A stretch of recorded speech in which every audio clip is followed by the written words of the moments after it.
소금하면 어떤 생각이 가장 먼저 떠오르시나요? 저는 얼마 전까지 소금은 그냥 음식의 간을 맞추어주는 양념 중에 하나 정도로만 알고 있었는데요. 여러분은 어떠신가요? 저처럼 생각하셨던 분들 많으실 겁니다. 그래서 소금이 우리 몸속의 염증을 없애주고 면역력도 확실하게 올려준다고 하면 참 믿기가 힘든데요. 왜냐하면 꽤 오랫동안 어쩌면 설탕보다 더 나쁜 음식으로 알려지기도 했기 때문입니다.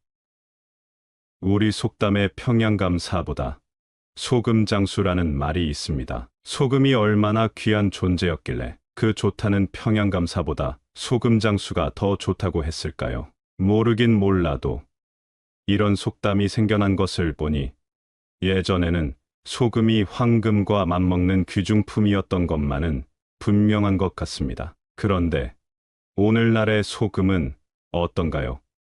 성인 질환을 일으키는 대표적인 식품으로 꼽히면서 그 존재 가치를 잃어가고 있습니다. 건강을 위해 음식에는 가능한 한 소금을 적게 넣거나 아예 넣지 말고 무염식으로 먹는 것도 괜찮다는 소리를 하는 사람도 있습니다. 어쩌다 소금의 신세가 불과 몇백 년 만에 이렇게 나락으로 떨어졌을까요? 혹시 잘못된 정보로 인해 소금이 오해를 받고 있는 것은 아닐까요? 아니면 진짜로 사람에게 해로운데도 예전에는 잘 몰라서 그렇게 보물처럼 여겼던 것일까요? 그래서 오늘 영상 준비했습니다. 우리가 잘못 알고 있는 소금의 진실을 파헤쳐보고 소금 올바르게 섭취하는 방법까지 알려드릴 테니 오늘 영상 끝까지 시청하셔서 지금까지 잘 몰랐던 유용한 정보 많이 얻어가시기 바랍니다. 그리고 주위 분들께도 영상 공유하셔서 건강한 삶을 살아가시는데 도움이 되길 바랍니다. 인류 역사상 소금만큼 인간에게 막대한 영향을 끼친 존재도 없을 겁니다.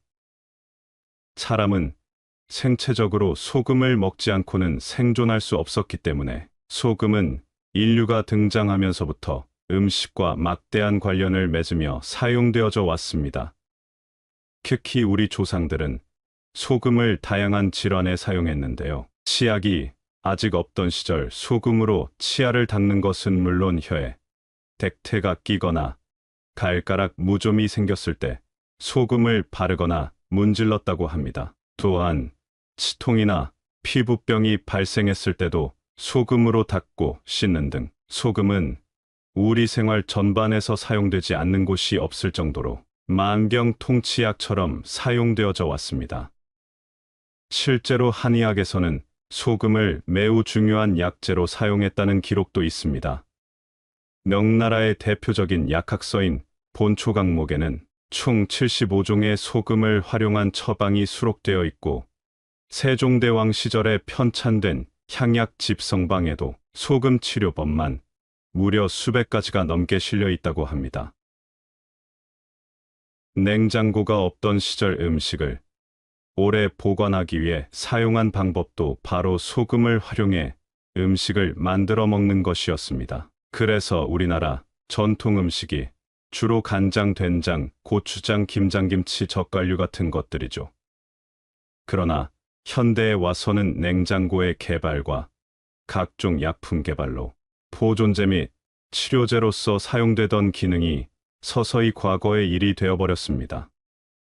그러나 최근에는 소금이 면역력을 오히려 증가시킨다는 사실이 속속 밝혀지고 있습니다. 그동안 잘 몰랐던 소금의 효능에 대한 재조명이 이루어지고 있는 것인데요. 최근 독일과 미국의 연구진이 학술지 셀 메타볼리즘에 기고한 논문에 따르면 소금이 우리 몸에 침입한 세균을 파괴시키는 면역력을 기르는데 탁월한 효과를 보인다고 밝혔습니다.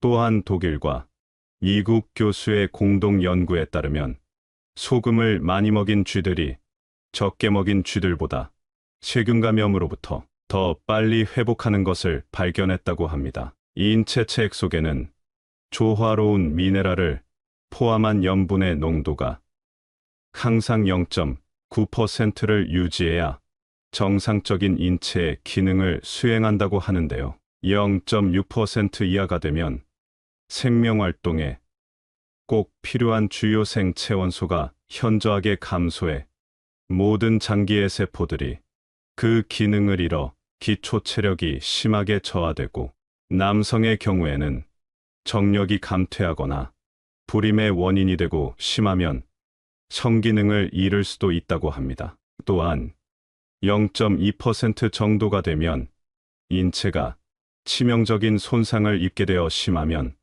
생명까지 잃을 수 있다고 합니다.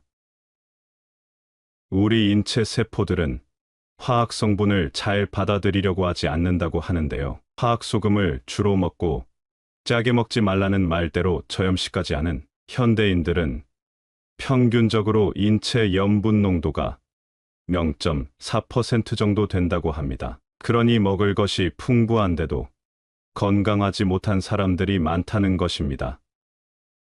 체액 속 0.9%의 조화로운 염도가 부족해지면 당분이 부족분을 채운다고 합니다. 이로 인해 당분은 너무 많고 염분이 적어 당뇨병이 생기기 쉬운 몸이 되는 것입니다. 소금을 먹으면 위액이나 췌장액의 원료가 되어 몸에 들어온 음식물을 녹이고 분해해 소화작용을 돕고, 영양분을 삼투압 작용에 의해 혈관 내로 끌고 들어가 피에 실려 혈관을 돌아다니면서 세포 곳곳에 영양을 공급해 준다고 합니다. 이렇게 세포가 영양분을 공급받고 불필요한 노폐물은 내보내면 소금은 세포가 배설하는 불순물 등을 끌어모아 배설기관의 운동을 촉진시켜 대소변이나 땀 등으로 배출시켜 주는 것입니다. 땀의 맛이 짜고 독한 것은 바로 이것 때문입니다. 옛날 러시아의 봉건 군주가 소금의 섭취량을 제한한 영토에서는 병자가 속출했다는 기록이 있으며, 소금이 생산되는 곳은 생명이 잉태되는 곳이라 여겨 많은 사람들이 모여드는 교역의 중심지가 되었다고 합니다. 우리가 짜게 먹기 때문에 암이나 고혈압 등 각종 성인병에 걸리는 것이 아닙니다. 에스키모인들은 물고기 등 원래 음식에 들어있는 염분을 제외하고 소금을 거의 먹지 않는데도 평균 수명이 40세를 넘기지 못한다고 합니다. 반면 스웨덴 사람들은 짠 음식을 좋아해서 소금을 많이 섭취하는 나라라고 알려져 있지만 세계에서 가장 장수하는 민족으로 알려져 있습니다. 소금이라고 하면 우리는 흔히 나트륨이라고 알고 있는데요. 이 나트륨 성분은 물을 머금는 성질을 가집니다. 모두 알고 있듯이 우리 몸의 약 70%가 물로 되어 있습니다. 그 중에 3분의 2가 세포 안에 있습니다. 이때 우리 신체의 세포가 정상적인 기능을 가져야만 모든 면역력을 비롯해 정상적인 기능을 할 수 있게 됩니다. 나트륨은 세포 안과 밖의 물을 균형 있게 조절하는 기능을 담당합니다. 현대의학의 아버지로 불리는 고대 그리스 철학자 히포크라테스는 음식이 당신의 약이 되게 하고 약이 당신의 음식이 되게 하라는 유명한 말을 남겼습니다. 그의 이름을 따서 오늘날에는 전 세계 의대 졸업식에서 히포크라테스 선서를 하는 것으로 알려져 있습니다. 현대인들은 그의 말과 반대로 질병이 생기면 음식에서 해답을 찾으려고 하지 않고 병원을 찾는 것을 해답처럼 여기고는 하는데요. 그리고는 하나의 원칙처럼 고혈압은 소금이 원인이며, 암이 생기면 수술과 항암제 투여, 방사선 치료 등을 꼭 받아야 한다고 믿고 있습니다. 우리가 제일 많이 걸리는 감기조차 감기 바이러스를 치료하는 치료약이 없는데도 불구하고 사람들은 여전히 감기에 걸리면 병원을 찾아 약을 처방받고 감기약을 먹으면 낫는다고 믿고 있지요. 불행하게도 우리 주변에는 너무나 많은 특정 세력들이 자신들의 이권을 위해 만들어낸 거짓 정보가 마구 흘러넘치고 있습니다. 그들은 거대 자본과 권력을 등에 업고 미디어를 장악한 다음 그것이 설령 거짓이라 하더라도 자신들의 입속만 차리는 정보를 양산해내고 있습니다. 그래서 피해는 고스란히 그릇된 정보를 가감없이 받아들이고 따르는 사람들에게 돌아갑니다. 그러나 이제 마음만 먹으면 얼마든지 올바른 정보를 찾을 수 있는 시대가 되었습니다. 거짓 정보를 가감없이 따를 것인지 진실을 따를 것인지는 이제 우리들의 손에 달려 있는 것입니다. 그런 점에서 최근 100여 년 동안 소금은 철저하게 우리 몸에 나쁜 것으로 취급되어 왔고 고혈압의 원인이라고 사람들의 머릿속에 각인되었습니다. 그래서 그것을 믿은 우리는 몸에 좋다는 대로 소금을 줄이는데 많은 노력을 해왔습니다. 그러나 소금의 섭취를 줄이는 것은 소금을 제대로 알지 못하기 때문입니다. 소금에 대해 제대로 알고 나면 소금이 우리 몸에 얼마나 중요하고 꼭 필요한 것인지 알 수 있게 될 것입니다. 대부분의 사람들은 건강을 위해 지나치게 소금을 절제할 필요가 없으며 실제로는 소금을 많이 섭취하는 것이 적게 섭취하는 것보다 훨씬 건강에 좋다는 진실을 알아야 합니다. 우리 몸은 본질적으로 소금물로 이루어져 있습니다. 눈물과 땀은 소금물이며 우리의 세포도 소금물로 잠겨 있습니다. 그러니 소금이 없다면 우리는 생존하지 못할 것입니다. 우리에 더해져 맛과 풍미를 올리는 기능 말고도 우리 인체의 수십 가지 중요한 기능에 필수적이라고 할 수 있습니다. 우리 몸에 최적의 혈액량을 유지하기 위해 필요할 뿐만 아니라 심장에 의해 몸 전체 구석구석에 혈액을 공급하기 위해서도 필요하지요. 나트륨이 적절하게 섭취되지 않으면 혈액량이 감소하고 이는 뇌와 신경 같은 특정 장기의 기능이 말 그대로 정지되는 끔찍한 결과를 초래할 수 있습니다. 간단히 말해 만약에 식단에서 나트륨을 모두 제거한다면 우리는 죽음을 맞이할 것입니다. 그러나 삶의 다른 많은 것들과 마찬가지로 소금 섭취에도 최적의 범위가 있습니다. 그 적절한 범위는 사람에 따라 다소 다릅니다. 소금을 제한하라고 말하는 사람들은 우리의 건강에 그다지 크게 신경 쓰지 않습니다. 그들은 살아남기 위한 최소량에만 초점을 맞춥니다. 그래서 권장량을 얼마 이하로 제한하라고만 말하는 것입니다. 그렇다면 충분하지만 과하지 않게 현명하게 섭취하는 방법은 무엇일까요?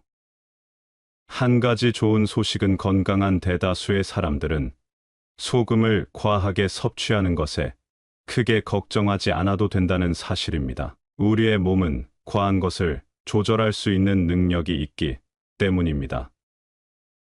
정부나 보건기구 또는 제약사들이 정해놓은 최저치나 최대치를 절대적이라고 믿으면 안 됩니다. 사람마다 필요한 양이 다를 수 있다는 것을 간과하는 큰 실수일 수 있습니다.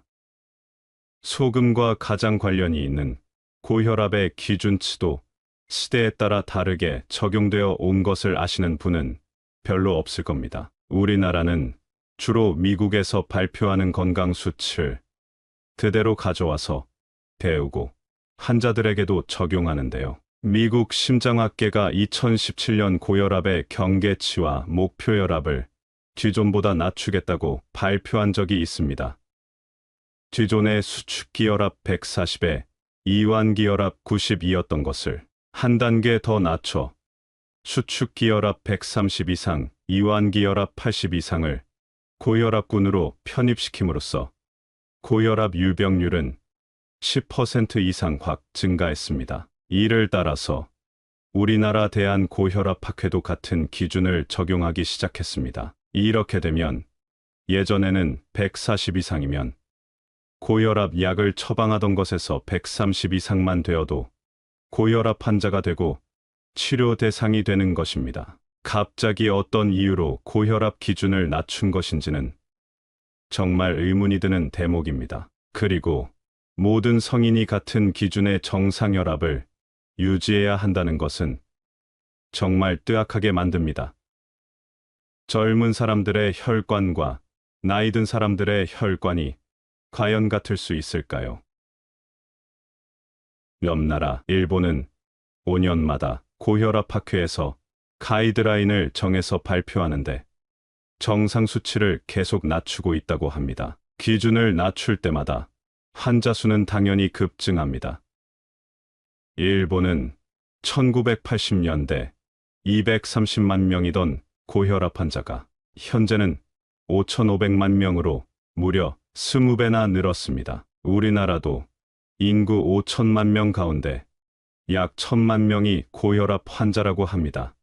이쯤 되면 병을 고치려는 것인지 환자를 많이 양산해서 제약사나 의사들의 배를 불리자는 것인지 알 수 없습니다. 심각한 고혈압 환자라면 어쩔 수 없이 당분간 약을 먹더라도 근본적인 해결법을 제시하지 않고 당연하게 약을 사용하면 일시적으로는 혈압을 떨어뜨릴 수 있어도 시간이 지날수록 우려하던 2차 합병증이 나타날 수 있습니다. 신체의 혈액 공급을 원활하게 순환시키지 못해 홍조나 가슴, 두근거림이나 심장을 약화시키고 수족냉증이나 저림 현상 심하면 치매까지 나타날 수 있다고 합니다. 혈압약을 먹은 후부터 여러 가지 부작용을 호소하는 사람들이 많습니다. 그래서 최근에는 고혈압을 질병으로 볼 것이냐는 문제로 다양한 학계의 의견이 갈리고 있습니다. 고혈압은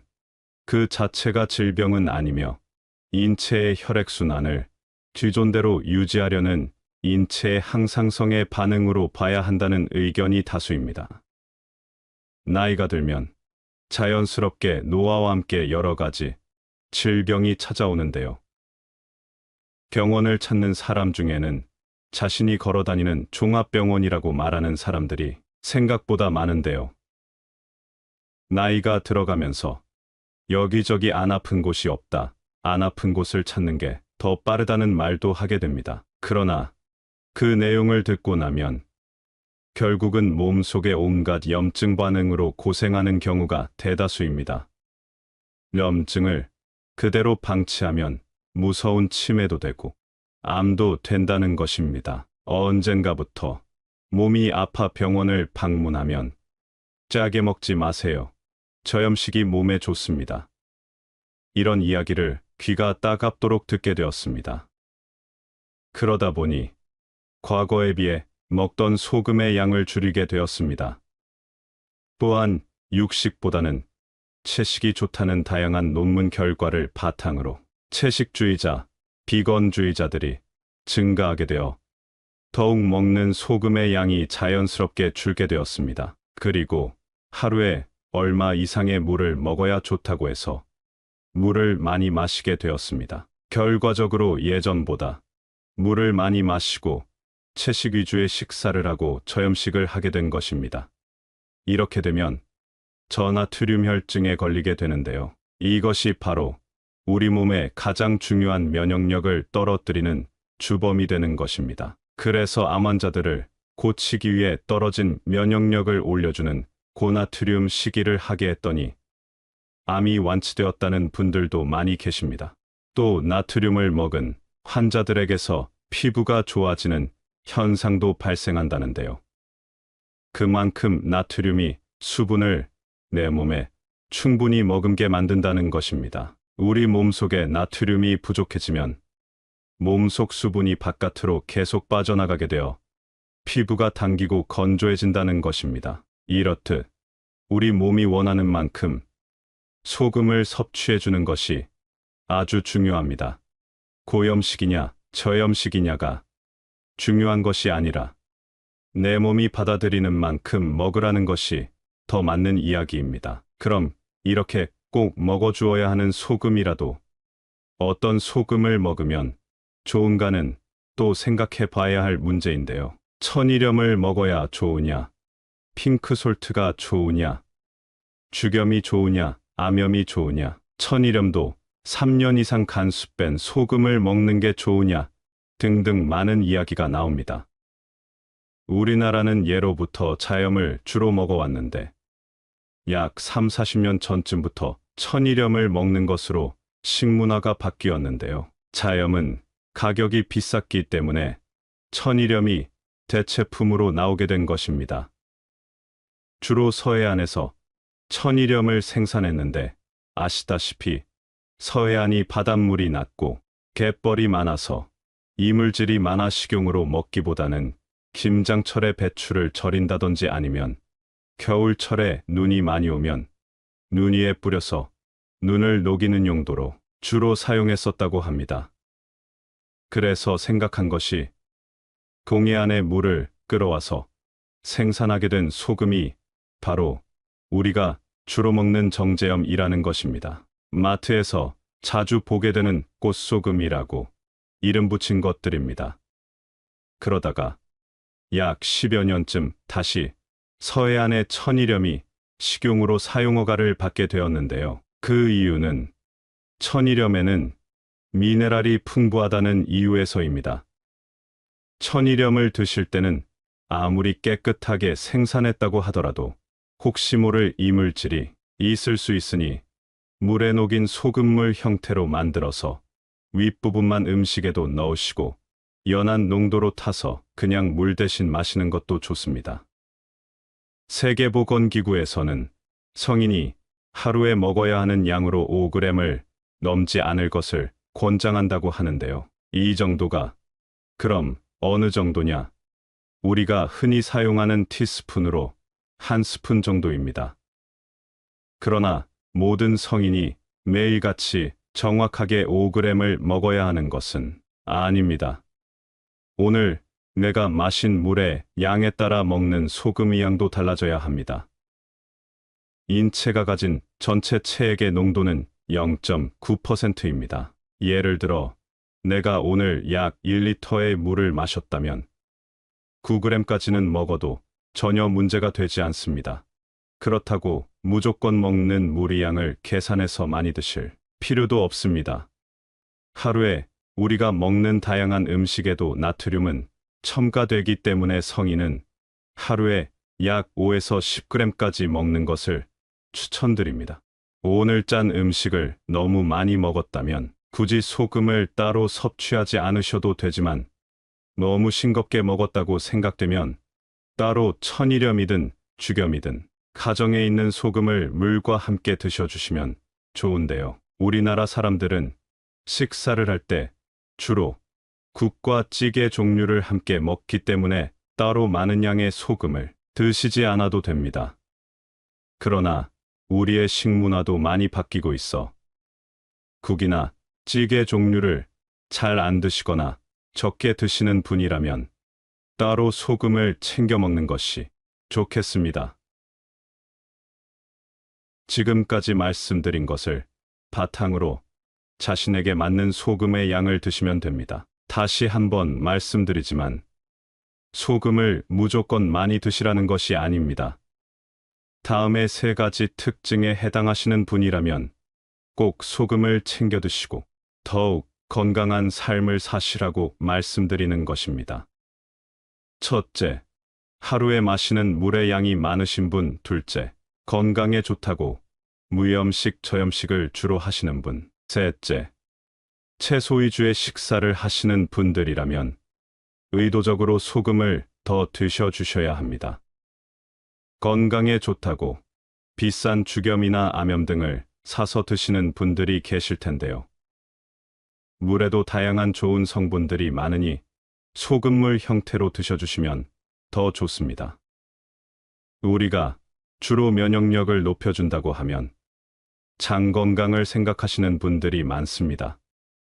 그래서 유산균 제품을 많이 섭취하시고 계실 텐데요. 장 건강도 물론 중요하지만 우리 몸을 구성하는 세포가 균형감을 맞추고 건강하려면 나트륨을 자신의 몸에 필요한 만큼 꼭 섭취해 주시는 것이 무엇보다 중요하다는 사실을 말씀드립니다. 우리가 알기로는 채식을 하면 몸이 좋아진다고 생각하는데 전문가들의 말을 들어보면 채식을 아주 잘 하시던 분들이 아파서 병원을 찾는 경우가 많다고 합니다. 좋은 음식을 드셨는데 왜 아픈가 진료해보면 채소 위주의 식사를 하게 되면서 부족해진 나트륨 때문이라는 것입니다. 앞에서 말씀드렸듯이 우리 세포가 정상적으로 작용하려면 체내의 나트륨 농도가 적당하게 맞춰져 있어야 면역력을 떨어뜨리지 않을 수 있다는 것입니다. 미국의 약학 박사이자 심혈관 연구 과학자인 제임스 디니콜란토니오는 자신의 몸이 원하는 대로 소금을 섭취하라고 말합니다. 소금을 나쁜 음식으로 규정하는 순간부터 우리의 건강은 급속도로 나빠지고 있다고 강력하게 말하고 있는데요. 소금에 대해 수년간 주입된 편견을 없애야 한다고 말합니다. 현대인들의 고질병인 고혈압 환자가 증가한 이유를 소금에서 찾는 것은 하나의 가설일 뿐 전혀 어떠한 연구 결과도 그 가설을 뒷받침하지 못한다고 말이죠. 그것에 더해 혈압을 건강의 주요 지표로 생각한 탓에 나트륨 제한을 맹신하게 되었다고 말합니다. 저염식을 한 실험군의 대다수가 심박수 증가라는 위험한 상황을 초래한 결과가 확실하게 있음에도 미국 정부는 정확한 시기 지침도 없고 자신들이 처음에 세운 나트륨 제한 시기를 해야 한다는 가설도 틀렸음을 인정하지 않는다고 그는 말합니다. 그러나 다행히도 우리의 소금 부족을 반전시키는 방법은 간단합니다. 그냥 소금에 대한 타고난 갈망에 충실히 반응하는 것만으로도 인체는 최상의 상태로 작동하는데 필요한 이상적인 최적의 소금량으로 우리를 자연스럽게 안내할 것이라고 말합니다. 현대 사회를 살아가는 우리는 공급 과잉의 시대를 살아가고 있습니다. 우리가 먹는 것도 마찬가지입니다. 그러니 무엇을 어떻게 먹을 것인가 보다 내 몸에 해로운 음식은 줄여나가고 어떻게 해독하고 올바르게 배출할 것인지가 더 중요한 시대라고 할 수 있습니다. 내 건강은 내가 챙겨야 합니다. 병원 의사나 제약사의 거짓 정보와 비즈니스에 더 이상 속지 마시기 바랍니다. 내 몸에 대한 주권을 다시 찾을 때입니다. 오늘 내용을 참고하셔서 더욱 건강하고 활력 있는 삶 살아가시기 바랍니다. 시니어를 위한 모든 것 시니어 톡톡이었습니다. 더 알찬 내용으로 찾아오겠습니다. 이번 영상이 도움이 되셨다면 구독과 좋아요 부탁드립니다. 감사합니다.